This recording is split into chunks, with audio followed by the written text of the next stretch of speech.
welcome back to Emotional Mojo. You know, he went down in history as the world's first triple amputee to compete and finish the Hawaii Ironman. And now he's got a new mission to help people who are living in poverty. We are so happy to welcome back to the show Rajesh Durbal. Welcome back, Rajesh. Oh, thanks for having me. You've been up to some things since we last saw you. No big deal, just, you know, climbing mountains. We'll get to that in a second. But to reintroduce you to our viewers at home, let's talk a little bit about you and your backstory. Yeah, when I was born, I was missing both legs, some bones, and pretty much it came out as a big surprise to everybody. And they decided to amputate and fit me with some prosthetics at the age of 1.5 years. And I imagine, obviously, there's physical implications, but, you know, there's got to be mental ones and emotional ones as well.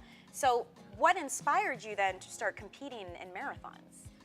You know, I just wanted a change. I needed a lifestyle change, and I got tired of living as the victim and living as like I can't do anything. I got tired of that, and I just said I'm going to just take a leap of faith and try something that I don't think I could possibly comprehend that I can do it, but I'm going to prove to myself that I can do it. Yeah. So you started with a marathon, then you went to an Ironman.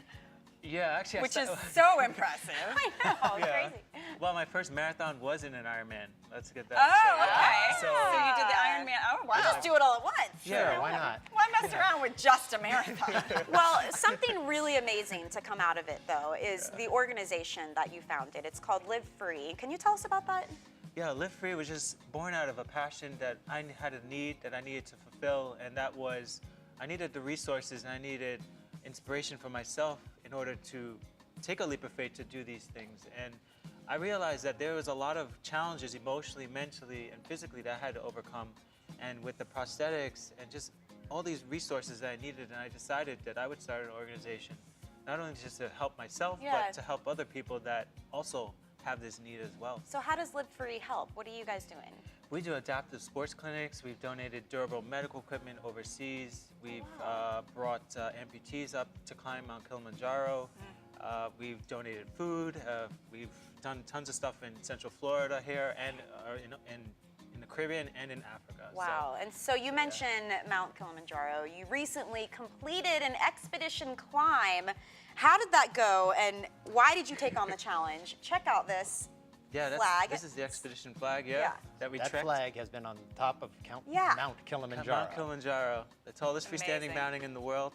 6 days up and 2 days down. That flag has so much battle scars on it, and that thing kept me warm and negative 10 degrees. Yeah, they're like wrapped around. I mean, I don't think people really can even wrap their head around what it means to climb a mountain like that. 6 days up, I'll be 2 honest days with you. down. I'm one of those too. I see Kilimanjaro with its sort of classic peak, and I think, don't you just walk Well, up? and we just had a group, you know, went from one of our sister shows, Growing Boulder. One of the guys did Kilimanjaro with the Livestrong Foundation, and he's got both legs and both arms. Yeah, so exactly. as someone who has, you know, is a double amputee, I can imagine that it's even harder.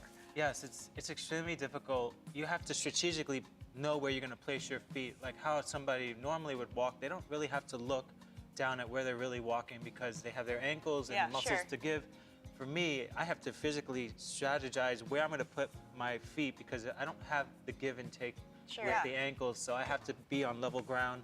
I have to make sure I'm not going to step on something off center because then my body absorbs it and I could twist my knee.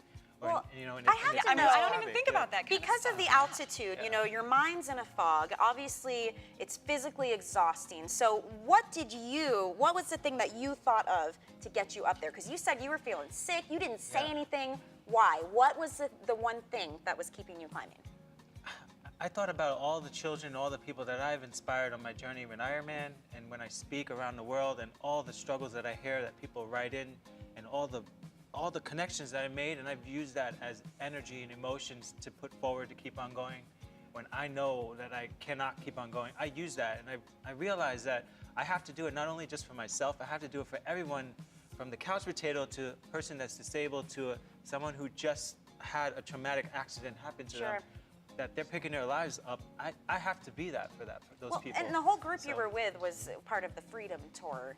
What is the Freedom Tour? The Freedom Tour was a 26-day tour in North and South Africa, and the climb was part of it. And basically, it's sharing hope, inspiration, and encouragement for people all throughout North and South Africa. Yeah. So we went to schools. I did a cycling event. I did some swimming events out there as well. Yeah. On top of just climbing, and we spoke to all these schools. We donated food. We donated school supplies, and it was part of this entire tour to share hope and inspiration for people. Wow. Well, you are hope and inspiration Yeah, for gosh. so many people, able-bodied, disabled. I mean, it is amazing what you have done. Well, what if people want to learn more about the organization? Can they go to the website? Yeah, live-free.net or rajeshdurbal.com. They Okay. can get all the information and see what we're doing and what we have lined up next. All right, guys, make sure you check that out, okay? Thank you so much, Rajesh. We appreciate you sharing that story with us. It's so Excited to cool. hear what's Not every next. day you get to I know, hear right? about that, right?